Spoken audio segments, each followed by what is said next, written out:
que vous passez une excellente journée. Je vous retrouve avec un tout petit ajout à notre famille, notre 4e bébé. C'est une petite fille qui est venue rejoindre notre famille le 19 avril, donc ça fait maintenant un petit moment. J'ai complètement arrêté les vidéos YouTube pendant quelques temps. Je vous ferai un récit de naissance sur lequel je vous explique un petit peu ce qui s'est passé pour ma fin de grossesse. Tout allait bien, il n'y avait aucun souci particulier, mais c'est vrai que j'ai été un petit peu prise émotionnellement par d'autres choses et du coup je n'ai pas du tout eu envie de faire de vidéos YouTube ou de contenu ici. Ensuite, il y a eu la naissance de notre bébé. On s'est retrouvé avec le quotidien d'une famille nombreuse avec 4 enfants et du coup forcément c'était un petit peu compliqué pour moi de faire du contenu. Donc j'ai continué à en faire sur TikTok et sur Instagram, mais c'est vrai qu'ici j'ai un petit peu mis en pause pendant quelques semaines. Quoi qu'il en soit, j'ai tourné quand même des vidéos. Il y a notamment 2 vidéos de portage qui vont sortir et d'autres petites choses que j'ai tournées ces derniers jours, ces dernières semaines que je n'ai pas montées parce que je n'arrive pas à passer pour le moment plusieurs heures sur mon ordinateur. Mais ça viendra petit à petit, il faut que je prenne un rythme et que je trouve mon équilibre. Mais en attendant, je vous fais une vidéo toute détente qui m'a été pas mal demandée, c'est de parler des premières semaines avec un nouveau-né. Donc comment ça se passe chez nous, qu'est-ce qui a changé, comment se déroulent les journées, etc. Donc moi ce que je propose, c'est que je vais faire une vidéo où je vous parle face caméra,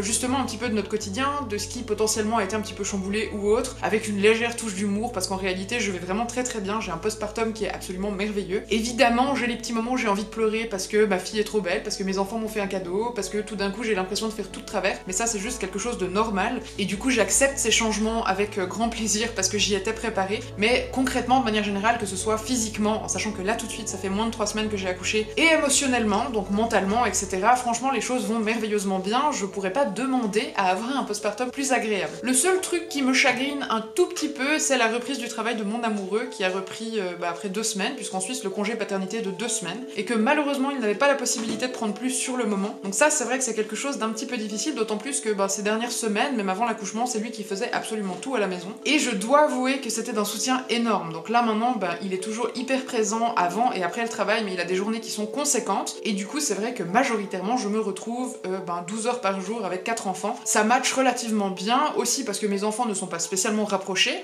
Mon aîné a 10 ans et demi, ma fille a 7 ans, le petit troisième il a 4 ans et un nouveau-né. Donc c'est vrai que ça s'équilibre assez bien. Et donc je vous propose d'abord cette vidéo où je suis face caméra et je vous ferai une seconde vidéo sur laquelle vous allez me suivre pendant une journée.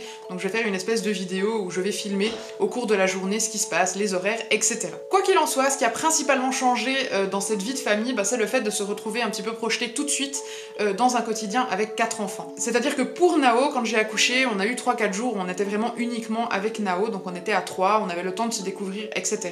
Là pour le coup, on s'est tout de suite retrouvé avec 4 enfants. Ça s'est super bien passé, franchement c'était hyper agréable de vivre les choses comme ça, c'était très différent aussi parce que ça permettait de vivre ce tout début de postpartum vraiment à 6, et donc c'est quelque chose d'assez agréable. Franchement, fondamentalement, je me plains pas du tout de ce qu'on a vécu, mais c'est vrai que c'était très différent dans le sens où on a tout de suite eu un quotidien qui a été pas mal bouleversé. Alors, encore une fois, c'est mon amoureux qui a géré tout ce qu'il y avait à gérer à la maison. Je n'avais aucune charge mentale à part simplement d'allaiter bébé. Tout ce qui est de la maintenance, des repas, des allers-retours à l'école, etc., c'est vraiment lui qui a fait, d'autant plus que les aînés avaient encore quelques jours de vacances au moment où j'ai accouché, donc c'est vrai que ça nous a quand même pas mal aidé et pas mal soulagé. Donc il y a ce côté-là où tout d'un coup, du jour au lendemain, on est toujours à la maison, la vie continue, simplement il y a un nouveau-né en plus. Donc je suis plus enceinte, mais il y a un nouveau-né qui a ses besoins, autour duquel il faut quand même pas mal tourner parce que les besoins d'un nouveau-né de manger, etc. priment sur nos propres besoins à nous. Et du coup, c'est vrai que les besoins de chaque enfant, qui en plus ont des âges différents, et donc des besoins différents, priment beaucoup sur les nôtres. Donc on apprend à se mettre pas mal en recul pendant en tout cas quelques jours, le temps de trouver un équilibre, et on se concentre pas mal sur les enfants qui ont principalement besoin de nous. Ce qui est assez dingue dans ce rythme-là, c'est qu'il n'y a pas de temps de pause, il n'y a pas un moment où on va pouvoir appuyer sur le bouton pause et tout arrêter.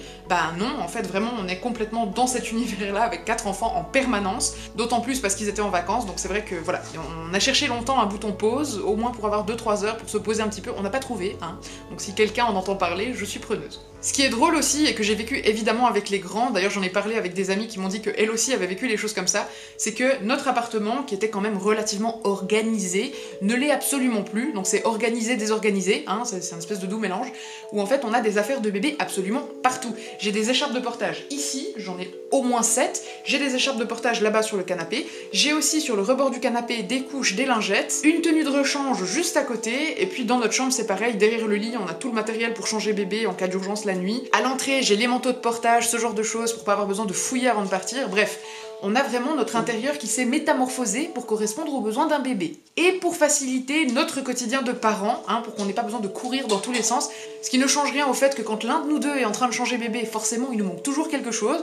Donc On est content quand l'autre est dans les parages, mais bon, on est sur un intérieur nettement moins décoré qu'avant et qu'on appellera l'organisé désorganisé. Tout est stratégique maintenant, tout est calculé. Il y a aussi autre chose qui change considérablement, c'est le fait de absolument tout faire avec un bébé sur soi. Ça c'est quelque chose que je réapprends parce que évidemment j'avais l'habitude de le faire avec les 3 aînés aussi, mais un nouveau-né a souvent des besoins intenses, même s'il va passer pas mal de temps à dormir, notamment là elle dort, mais c'est vrai que mine de rien, elle a quand même pas mal besoin de contact, pas mal besoin d'être contre nous, et en fait elle dort bien plus facilement si elle est près de nous, contre nous, plutôt que posée dans son lit, dans un cocon ou autre. Donc vraiment le quotidien, on le vit avec notre bébé sur nous, c'est-à-dire que la journée c'est moi qui vais l'avoir presque constamment sur moi parce que mon amoureux travaille, et le soir quand il va revenir et que je vais enfin pouvoir me doucher pendant 5 minutes, bah là je vais lui passer le relais et c'est lui qui va fusionner avec elle. C'est quelque chose qui ne nous dérange absolument pas, de toute façon on sait que les besoins d'un tout petit sont souvent le fait de fusionner avec les parents, et il y a pas mal de parents avec lesquels j'ai parlé de ça sur Instagram parce que eux-mêmes se sentaient culpabilisés par l'entourage qui leur disait mais attention, ton bébé va prendre de mauvaises habitudes si tu le portes tout le temps, etc. Et en réalité, être porté et savoir que nos parents vont répondre à nos besoins, ce n'est pas une mauvaise habitude. Donc je suis très contente si mon enfant s'habitue à être rassuré et apaisé contre nous. Il n'y a aucun souci avec ça. Quand je vois à quel point mes aînés sont indépendants et autonomes maintenant, ça me pose pas de soucis, je sais que ça sera pareil avec ce petit bébé. Donc il est vrai qu'à moins de 3 semaines de vie, dès qu'on la pose pendant approximativement 5 minutes, il y a une alarme qui s'enclenche. Du coup on ne la pose pas vraiment. Je pense qu'en tout elle doit être posée peut-être 1 heure dans la journée, mais c'est séparé en plusieurs petites 5 minutes. Et cela dit, on kiffe bien, on aime beaucoup l'avoir sur nous, donc il y a vraiment aucun souci à ce niveau-là. D'ailleurs c'est aussi assez pratique le portage pour éviter d'avoir plein de gens qui s'agglutinent autour de bébé. Nos proches sont hyper choux, hyper respectueux, ils sont pas du tout envahissants, pas du tout oppressants, donc il y a vraiment aucun souci avec ça. Par contre c'est vrai que quand on va dans un lieu où il y a des gens qu'on ne connaît pas, ces gens-là ont généralement tendance à vouloir venir toucher le visage de notre enfant sans rien demander. Et quand on me demande et que je dis non, les gens n'écoutent pas, ne respectent pas et veulent le faire quand même. Ça c'est un truc que je ne capte absolument pas. Non, quand on est dehors dans un lieu inconnu avec quelqu'un qu'on ne connaît pas, qui a un bébé qu'on ne connaît pas sur lui, on ne va pas lui toucher le visage, ça ne se fait pas, surtout quand le parent dit non. Merci, mais non merci. Du coup ça c'est vraiment un truc que je ne supporte absolument pas. C'est des choses qui pour les aînés, enfin pour mon grand particulièrement, m'avaient complètement traumatisée. Là pour le coup j'ose dire non et m'affirmer un petit peu, mais ça reste quand même une période où je suis assez fragile et en pleine chute d'hormones, et où du coup je fonds en larmes relativement facilement. Donc voilà, je me suis retrouvée plusieurs fois dans des situations où mes yeux parlaient à ma place. Cela dit, du coup, on arrive très bien à faire respecter nos choix et nos envies avec mon chéri, et ça c'est très très bien. Il y a un truc auquel j'étais vraiment super préparée, c'est le fait de revivre des nuits pourries. Donc vraiment, moi, avec mes aînés, j'ai pas dormi pendant des années, ça a été relativement compliqué. Nao, notamment, a commencé à dormir des nuits complètes, entre guillemets, vers 3 ans, donc quand même, c'est relativement long. Cela dit, ça nous allait quand même assez bien parce qu'on prenait le relais l'un de l'autre avec l'amoureux, et du coup, c'est vrai que ça fonctionne un petit peu mieux que si on gère toute seule. Mais c'est vrai que ça a été quelque chose d'assez difficile à vivre, et comme je l'ai vécu avec les 3 grands, clairement, je m'attendais à vivre la même chose avec cette petite demoiselle. Il s'avère que ce n'est absolument pas le cas, elle dort. Je dors donc plus que quand j'étais enceinte, même si clairement je ne me fie pas à ça parce qu'il n'y a aucune acquisition avec le sommeil les premières années de vie, donc on n'est pas à l'abri que demain, dans 1 mois, dans 1 an, elle arrête complètement de dormir et qu'on passe des nuits pourries. On y a été abonné pendant longtemps, on y est prêt. Cela dit, du coup, on a pris l'habitude de dormir relativement bien la nuit, ce qui fait que quand il y a une nuit qui se passe un peu moins bien que les autres, c'est une catastrophe. Le lendemain, j'arrive même plus à me voir le bout des doigts, je ne sais plus comment je m'appelle et je n'arrive plus à compter jusqu'à 10. Du coup, clairement, c'est moi qui suis en train de prendre la mauvaise habitude de m'habituer à dormir la nuit. Avec l'arrivée d'un nouveau-né, on a aussi retrouvé les explosions de caca, je ne vous en parle pas, particulièrement les bébés allaités, je ne sais pas comment ça se passe pour les bébés qui sont au biberon, mais les bébés allaités font des cacas liquides, en jet, et souvent d'une merveilleuse couleur jaunâtre. Donc en soi, j'y étais préparée aussi, je connais relativement bien ces effets-là. Le truc dont je ne me rappelais plus, c'est que quand on ouvre la couche, il y a souvent des jets auxquels on n'est pas du tout préparé. RIP, le canapé qui pourtant avait survécu à l'accouchement. Et il y a aussi le super effet où tu fais un câlin à ton bébé, tu es plein d'amour pour lui, et tout d'un coup tu sens que tu es humide, tu regardes ton bébé, tu constates qu'il est rempli de grosses taches jaunes qu'il n'y avait pas il y a 15 secondes, et qu'en réalité toi aussi tu en es complètement recouvert. Il a tout repeint. D'ailleurs je ne sais pas vous, mais j'adore l'odeur de mon bébé, ça en soi, pas de problème, c'est quelque chose de normal, c'est même hormonal, mais il y a même l'odeur de ses selles que je ne trouve pas désagréable, au contraire. Et l'odeur de ses régurgitations, ça me fait penser à du lait, j'arrive à trouver ça assez mignon, et ça a été déjà le cas pour mes aînés. Je sais que ce n'est pas le cas de tous les parents, mais c'est vrai que chez moi, c'est quand même assez prononcé. Vraiment, l'odeur de celle de mon bébé ne me gêne absolument pas. Je suis redevenue cucul la praline autant que je l'étais pour mes 3 premiers. Et là, très clairement, c'est un sujet sur lequel on n'est pas du tout en accord avec les grands. Typiquement, quand Eileen, Willow, Nao passent à côté de moi et que je suis en train de changer une couche, Moi, le fumet ne me gêne pas, et eux, je les entends faire « Oh, c'est dégueulasse !» et partir en courant, comme s'il y avait eu des toilettes entières déversées dans notre salon. Bref, je ne sais pas qui exagère entre eux et moi du coup. D'ailleurs, en parlant des aînés, franchement, ça se passe super bien. On trouve gentiment un équilibre, on a encore parfois un petit peu de la peine à tout gérer au niveau stratégique dans la journée, mais franchement, ça se passe assez bien. Je pense encore une fois, parce que la différence d'âge entre les enfants est assez conséquente, entre guillemets, ce qui fait que du coup, on arrive à s'adapter entre les besoins de chacun. Les trois grands sont adorables avec leur petite sœur, vraiment ils l'aiment trop. Je crois bien qu'ils l'aiment beaucoup plus que ce qu'ils nous aiment nous.